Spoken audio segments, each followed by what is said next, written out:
The Directorate of International Affairs, DIA, a beacon of global engagement and academic enrichment within our institute. Established in 2020 under the leadership of Professor Mingmal Basak Sir, the Directorate spearhead a myriad of initiatives aimed at fostering international collaboration and cultural exchange.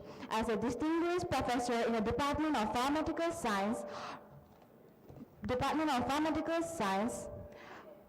Professor Basak brings a wealth of expertise to his role as a director, overseeing a diverse portfolio of programs including student tours, semester exchange program, visiting faculty initiatives, research collaboration, cultural immersion experiences, and the facilitation of dual degree opportunities. Under his guidance, the director will serve as a catalyst for cross-cultural learning, innovation, and partnership building, enhancing the academic journey for students and faculty alike. Without further delay, I would like to ask Sir to come on the dais and request Dean of Engineering to felicitate him.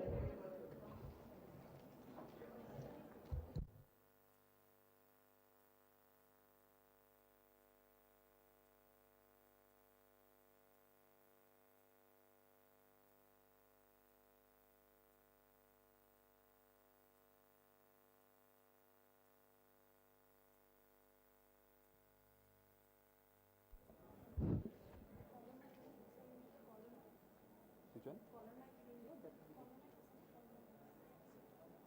অর্থ ওটা কোথায়?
Honorable Vice Chancellor Sir, Pro Vice Chancellor Sir, distinguished guest from Oil India, Director Research, Director Disa, other distinguished guests, and my dear students. Good morning. Today I'm going to discuss what Director of International Affairs, what we are doing, what we are offering for our students and faculty members. So let's start with the first point, that is the contents. These are the contents: MOU, faculty exchange program offered by DIA, and student exchange program. So MOUs is nothing but the agreement between the two universities. This is the official format, but we are going to do the active MOU with the partner universities. So these are the some national universities. We have 30 plus national universities MOU and 50 plus international universities MOUs with the different countries. So these are the few we have mentioned here. So for program offered by DIA. So what are the programs we are conducting by DIA? First program is short-term student exchange program. So in this program, the duration of the program is 7 to 15 days, 1 week or 2 weeks. Mode, physical mode mainly. And participant, the students from AD2 as well as the students from outside the country. We are hosting the students from our partner university. This is the international learning pathways, study abroad.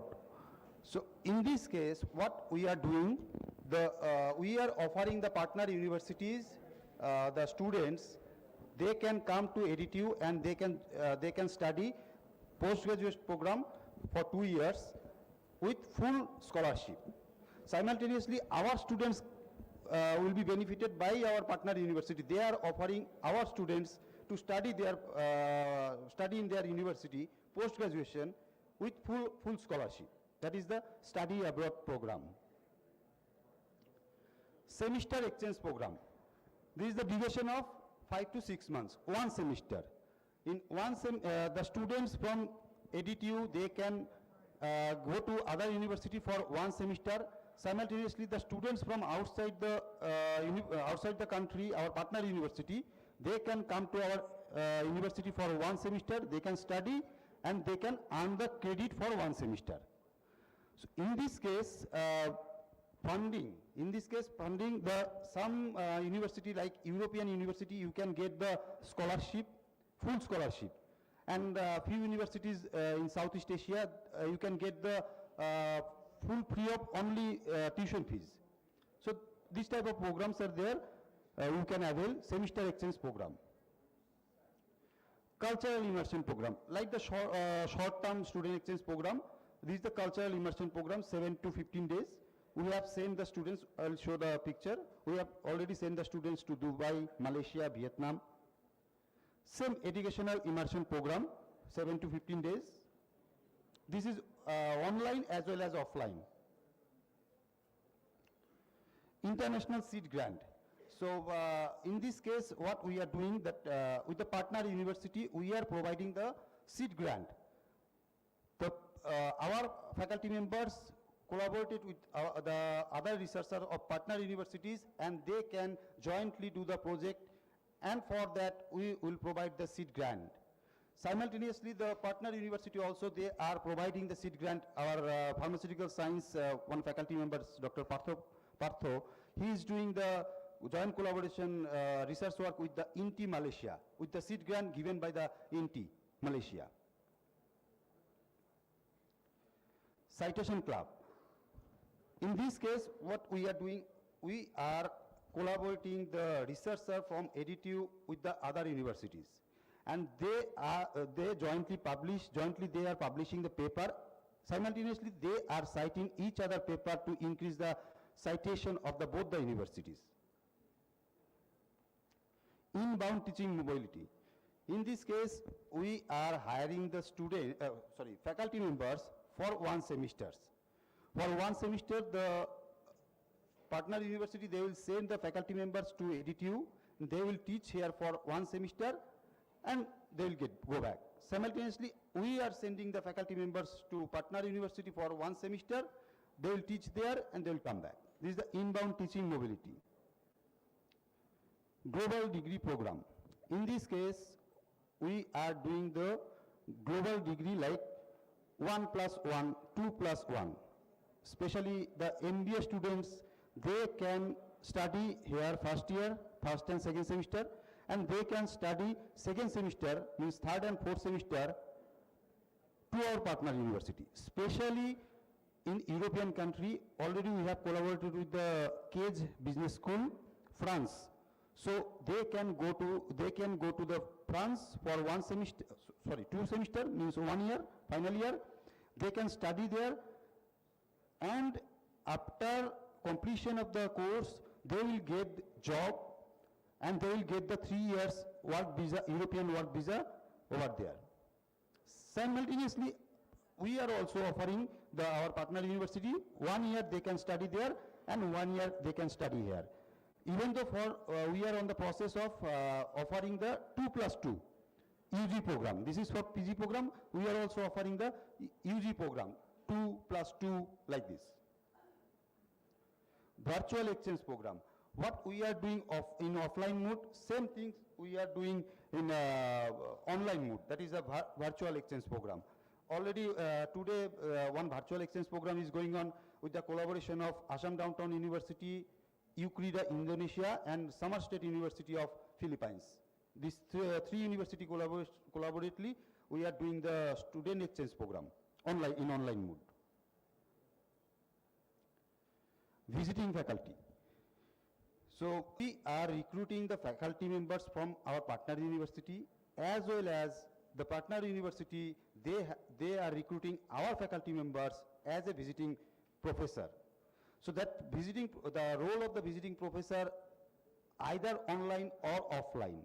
Sometimes they may take the classes in online mode, sometimes they can visit to the particular university and they will take the class like this, the visiting professor or visiting faculty. Board of Studies.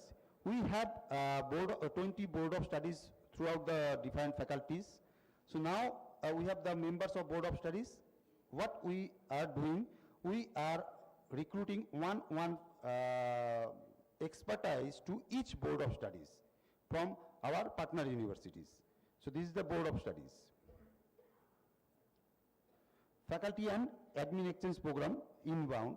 So these are the glimpses of faculty and admin exchange program, what we have done till now. Faculty of Engineering from Daffodil International University, Bangladesh, they came to us, Faculty of Engineering. Joshua University and Science and Technology, Bangladesh, they came to physiotherapy, Faculty of Physiotherapy. Admin Exchange Program from Daffodil International University. Then Admin Exchange Program from Polytechnic Negeri, Jakarta, Indonesia. Faculty Exchange Program from Ukrida, Indonesia, in the Faculty of Humanities and Paramedical Science. Faculty Exchange Program in the Department of Civil Engineering from Hoa Binh University, Vietnam. These are the few list of visiting faculties, what already we have recruited them. This already, I told that the Dr. Partho Protim, he is doing the joint collaborative research work with the INTI Malaysia, and the grant, seed grant given by the INTI Malaysia. These are the few programs we have, conference we have done jointly, collaboratively with the Daffodil International University and Philippines. The Faculty of Pharmaceutical Science, they have arranged that.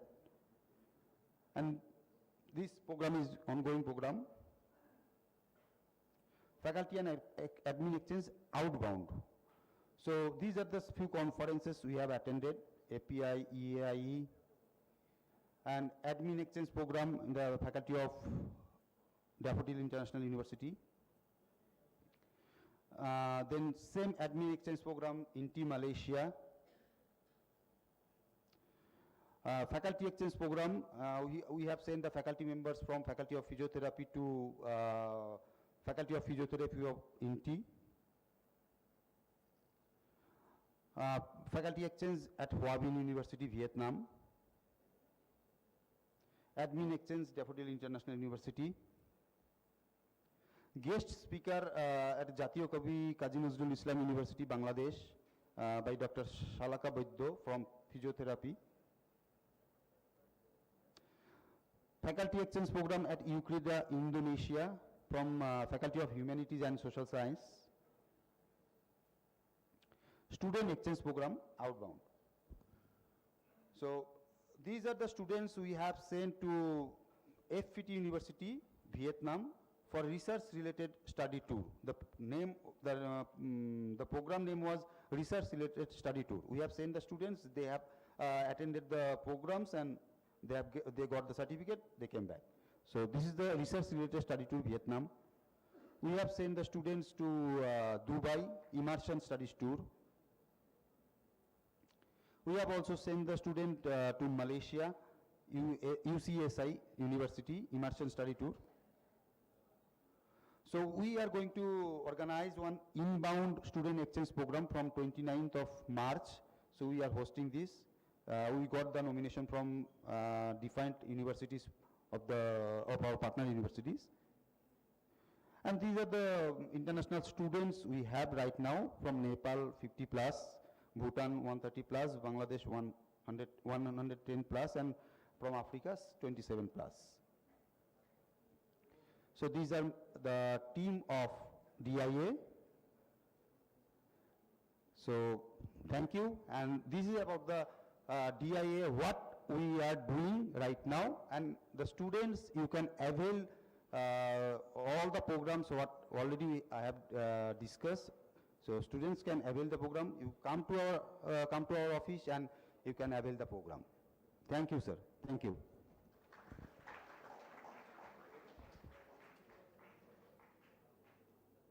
Anything?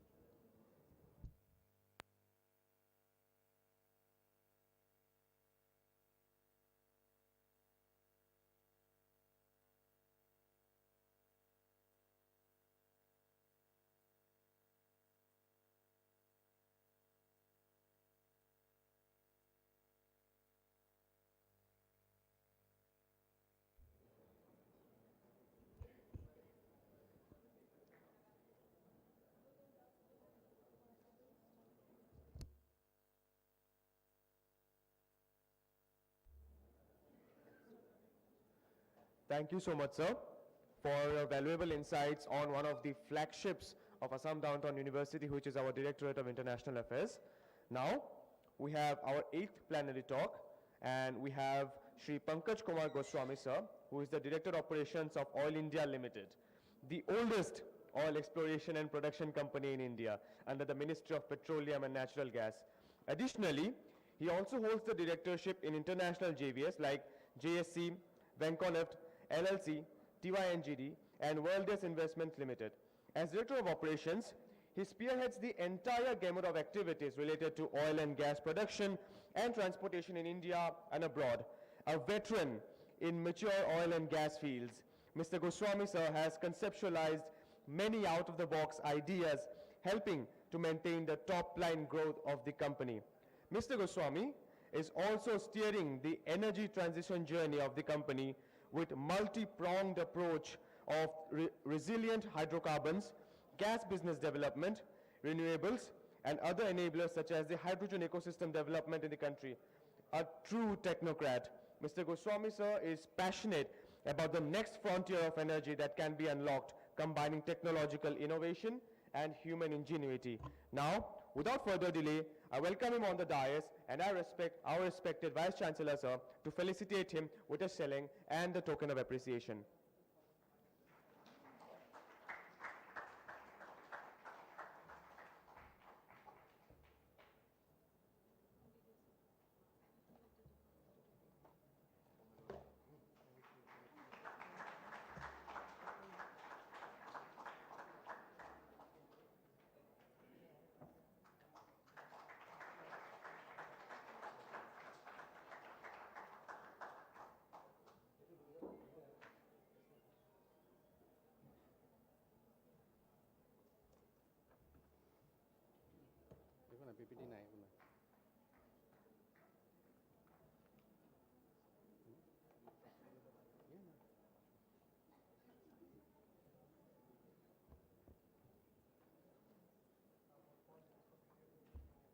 Good morning, one and all. Respected Vice Chancellor of Assam Downtown University, senior professionals, and my very dear students and friends. Today I am standing in front of you to deliver and share my understanding on energy. I am very much thankful to the management of Assam Downtown University for providing me this opportunity to share my small understanding on energy. Really, it's a privileged moment for me. What I could see is that it's a mix of audience, mostly measured in terms of students more and senior professionals. And under this condition, when I describe energy, for the students, energy may be something which cannot be created or which cannot be destroyed, may be transferred from one form to another. It's a very fundamental of energy.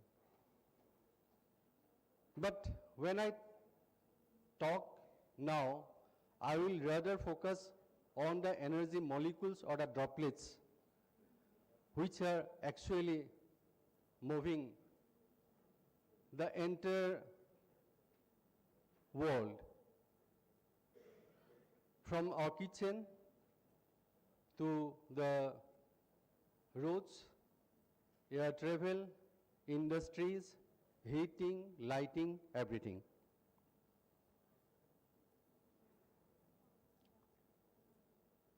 I have not prepared any PPT for this because energy is my passion. So, but I have some data in front of me, but seeing the crowd here, I will rather avoid talking on the data. A small thing to share. I have my children maybe of your age, of the age of the students, and when I go in front of any crowd, my child used to tell me, don't try to pitch anything. We do not like to hear from you that do this, do that, do that. This is the way the new generation thinks.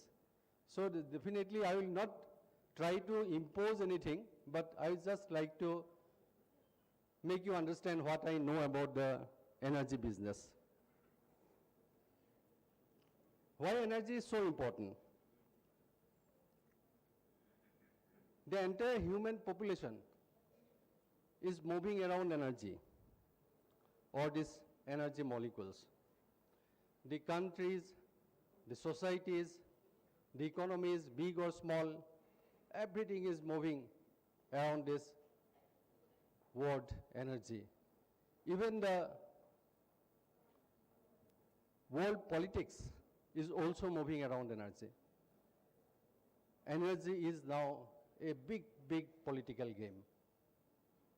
When we are talking about transition, we are looking for some change in energy, but the lobby the other way is also very strong. It's very difficult to move from one form of energy to the other.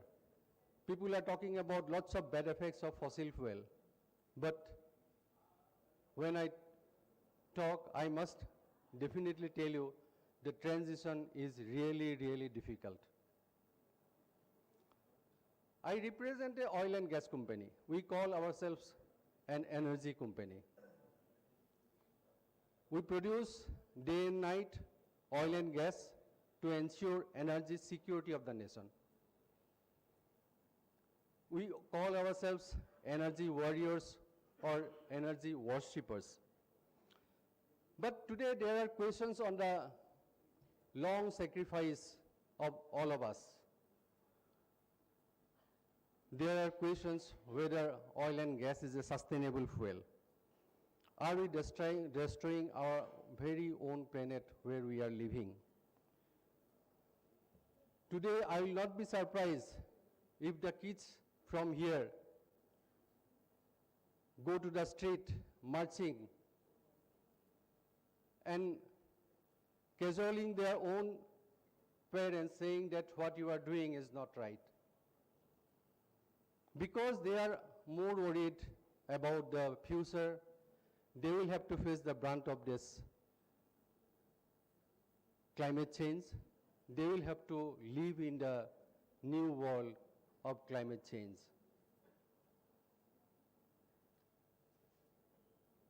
What is this energy trilemma? People now talk about energy trilemma. When I joined in Oil India long back, 35 years back. Our main question was whether oil will be available after next 20 years or not, whether my job is secured for my entire service period or not. Everyone was thinking that oil will not be available below the earth's surface at some point of time. The entire reservoir will be empty and there will be no oil and gas. But after working for 35 years, I can guarantee another 50 years we have the reservoir potential for producing oil. But this is about availability and accessibility. The trilemma starts from here. Now people are asking whether it will be affordable or not. Being available and accessible, whether it will be affordable or not.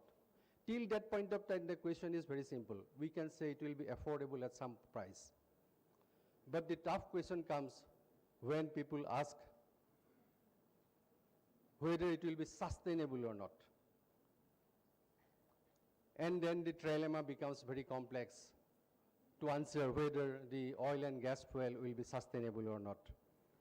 In a typical energy producing company like Oil India Limited, when we talk about this company, we give our performance in terms of barrels of oils we produce, million tons of oils we produce, or the million square cubic meter of gas we produce. That is our mandate, that we are doing always.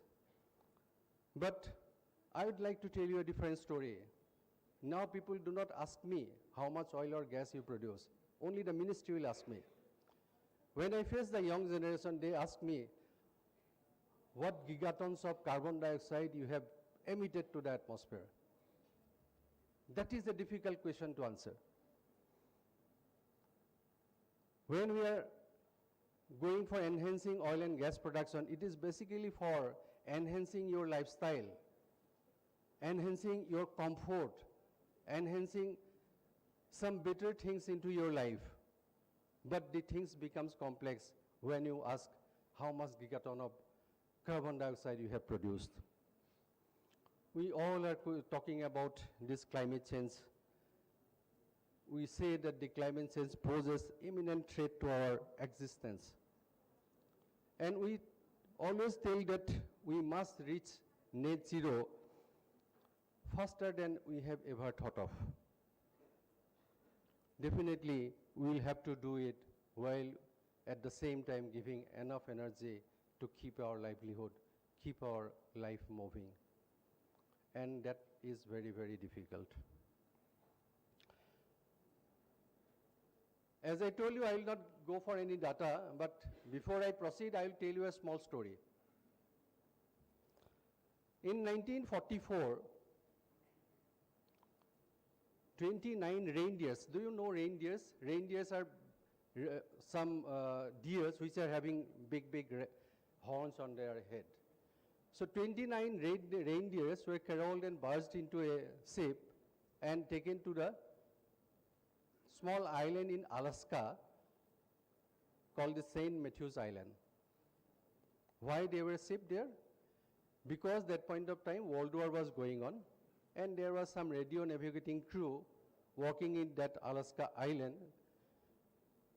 and the reindeers were sent so that it can become the moving food for these people. When they do not have any food, at least the reindeers can be killed and as a have a food. These 29 reindeers were placed there. In 1945, the World War ended, the crew moved to the places where they came from, but the reindeers remained there. Nobody cared for this innocent animal to be left alone there. After some time, maybe after 20 years, 1964, some people went there and have a number counting of all those reindeers, and they found that around 6,000 reindeers are there. They multiplied, they growed, they make them 6,000. And next year, another survey taken into that place found that there is not a single reindeer in that area. Because the reindeer grown in such an extent, they could not manage their food. They have eaten out all the greeneries in those places and ultimately starved and died. That is a real story. They died because they do not have anything to eat. That is the story of reindeers, which are very innocent. They do not know what to do. The reindeers depleted their own food faster than it could grow. But what if we, the intelligent people, intelligent civilization, hit the limits of our own environment, our own planet, and face a life akin to the life of the reindeers? in the St. Matthews Island. We are certainly, definitely pushing us to those limits. According to World Health Organization, I'll give you one data. Ambient air pollution kills more than 4 million people every year. 4 million people every year. Twice as many people that was killed during COVID in 2020. But we are not aware. If we go back to history, many species died extinct. We say because of volcanic eruption, we sometimes say it's because of collision between the terrestrial bodies. But this time the mass extinction may take place because of our own action. Who will take care of this? This is all about gas balance. The life on Earth depends on a delicate balance of gases. We inhale oxygen, we give out carbon dioxide. And this carbon dioxide being used by the plants to get their own food. This is a complete balance of gas, nothing more than that. And having CO2 to some extent is also required. Otherwise the world will be frozen. We need some heat in the world. And when we break this balance, this stable ecosystem gets dislodged, gets separated. Our fossil fuel alone emits 33 billion tons of carbon dioxide per annum. This is as per 2019 data. And if we combine all the industries, it is around 55 million tons. And all this is because of our actions. All this is because the comfort we need. We need the AC to be put on all the time. We need to move half a kilometer by a car. Everything we are doing for our comfort is getting reflected in the atmosphere, in the environment. Energy-related emissions are increasing. We agree to that. In 2019, if you could see the data, it was compared to last year, it was around 1% increase. Every year it is going up. But suddenly in 2020, we changed our lifestyle because of COVID pandemic. We decided to go for lockdowns. We decided to call stop everything. Stop burning of stuff, stop flying, stop driving, stop going to school, stop going to eateries to have food, stop offices, everything we decided at that point of time, and the climate change has taken a reverse direction immediately. Around 6% decline in carbon emission in that year. The ultimate hit was but not on us. Ultimate hit was on the poor and poorest of the people who are dependent on the daily wages. They need to work every day. If the work is stopped, they do not have anything to eat. These are the most fragile and marginal people which are getting affected by this type of decision. So we now see that changing lifestyle completely will not help in getting rid of climate change. So for climate change, we need to do something different which will keep our life moving, at the same time reduce the emission of carbon to a lowest and lowest extent. So knowing fully well, now we need to have a clear policy and a willingness to achieve. When I see from here, we lacked a clear goal, to be very honest. So having said all this, what next? What can save us? I will tell you, the hero is actually zero. We will have to achieve net zero. We cannot see that carbon dioxide emission will be zero, but we'll have to balance it somehow to make it net zero. And we have to have a committed timeline for net zero. Let us now see how we can do that, how we can have a net zero commitment. We could see what fossil fuel is doing for the planet. And some of you may be knowing last COP28 summit, where there were lots of protests on the streets. There are people from the small islands which are getting submerged every year because of the global warming. The sea is killing those small islands. At one point of time, these small islands will not be there in the world. All will be covered by the sea and oceans. So these people protested in front of COP28 saying that save the planet, save us.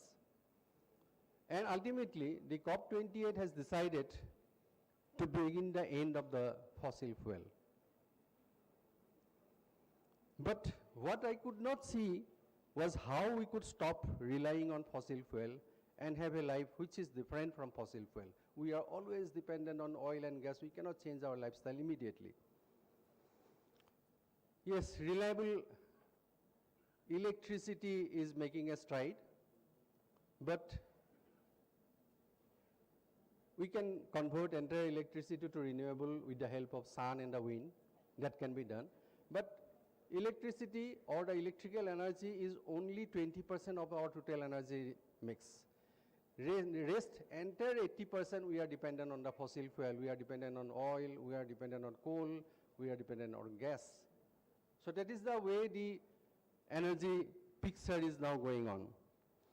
And the whole exercise is ultimately balancing, as I said, we will have to balance this gas, balancing of carbon, basically the balancing of carbon. If I can reduce the amount of carbon in my fuel, even if it is a fossil fuel, if I reduce the amount of carbon in the fuel, the carbon dioxide emission will be getting lesser and lesser. We have to reduce the carbon dioxide emission into the atmosphere. That is the way how we can achieve net zero. And I am glad to see that the net zero is providing a clarity now, a sense of purpose, and the catalytic actions are going on. Green investments are happening everywhere, pouring into the renewable energy. And the most important thing is that it is all happening first. The country like India has taken a call, obviously, to rely on fossil fuel for maybe next 20 days. We will be dependent on oil and gas for maybe 20 years.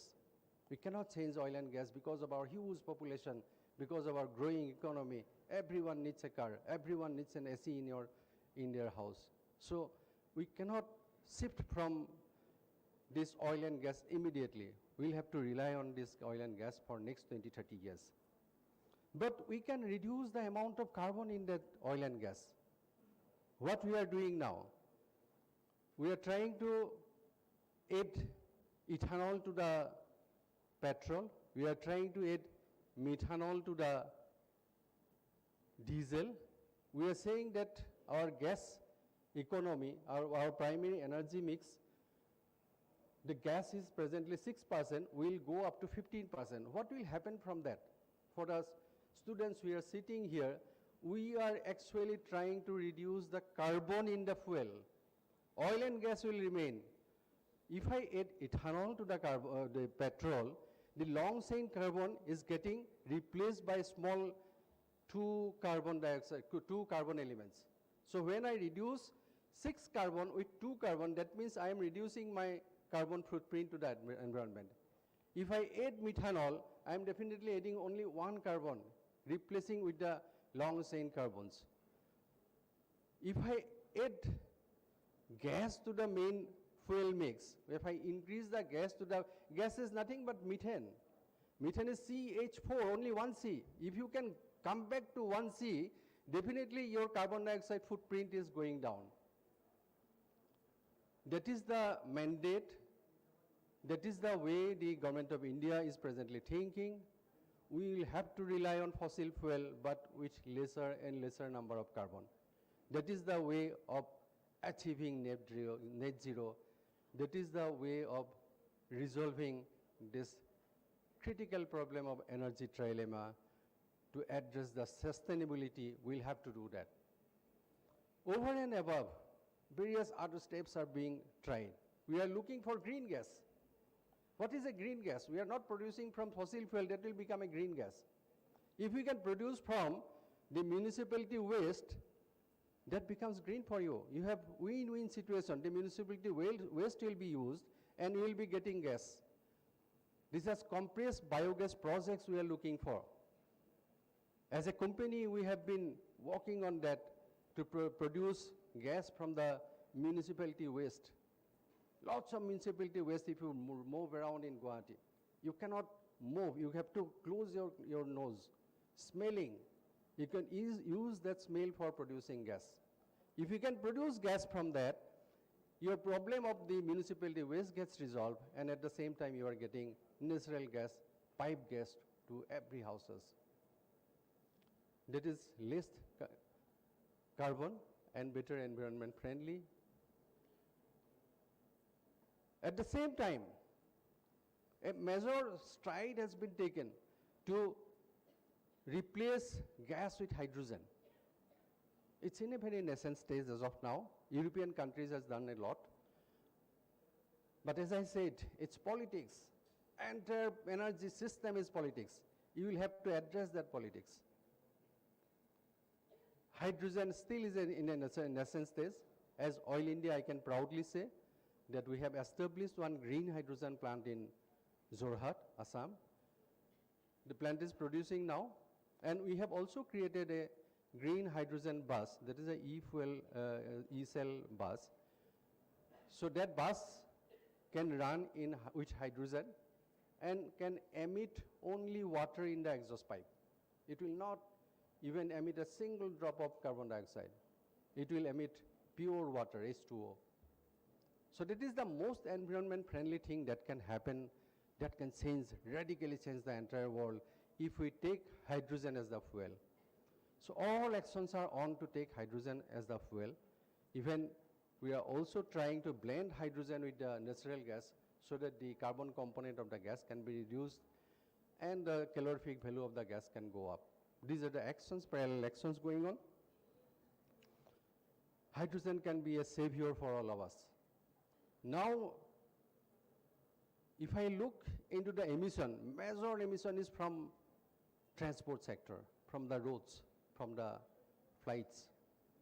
So if I can replace this oil or gas from the transport units, buses or cars, then definitely the carbon dioxide footprint will go down drastically. So that is where we are trying. Batteries are coming up, but can you use batteries in a big vehicle? Can you use a battery in an excavator? These are huge units to be run with a battery. You cannot immediately convert this to battery run units because of the huge size of some of the equipment. It's comfortable for a small car. It may be also comfortable for a bus, but for bigger units, it cannot be done. Hydrogen can do that. If I place a hydrogen engine for that, definitely it can take care of that. Hydrogen, high pressure hydrogen can be easily fueled. Within fractions of a second, you can fuel your tank, and it can run longer. So instead of battery, if we go shift to hydrogen, it can change the entire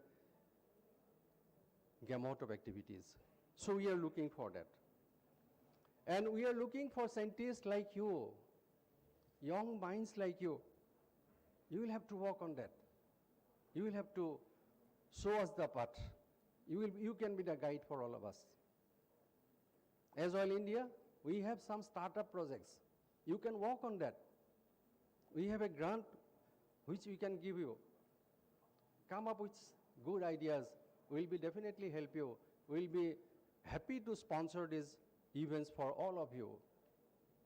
I look after the startup projects in Oil India.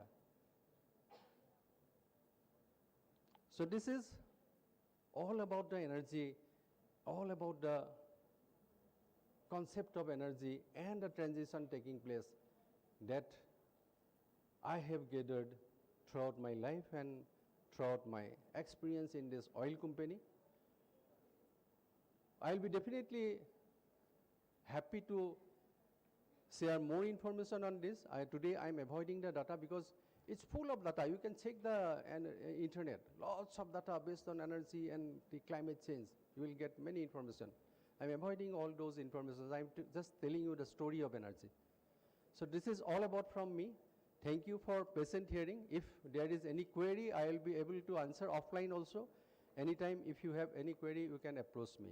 Thank you. Thank you very much.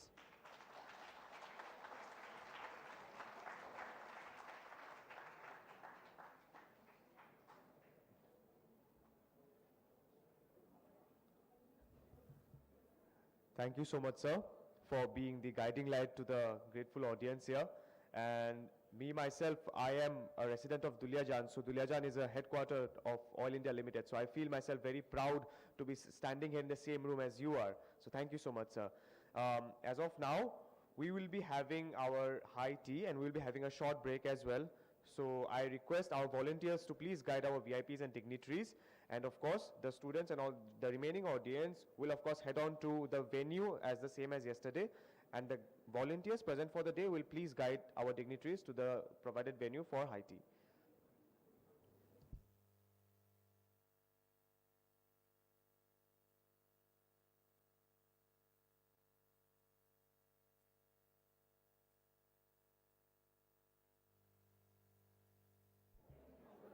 Audience, please keep in mind that we will also be resuming the session from 11:15.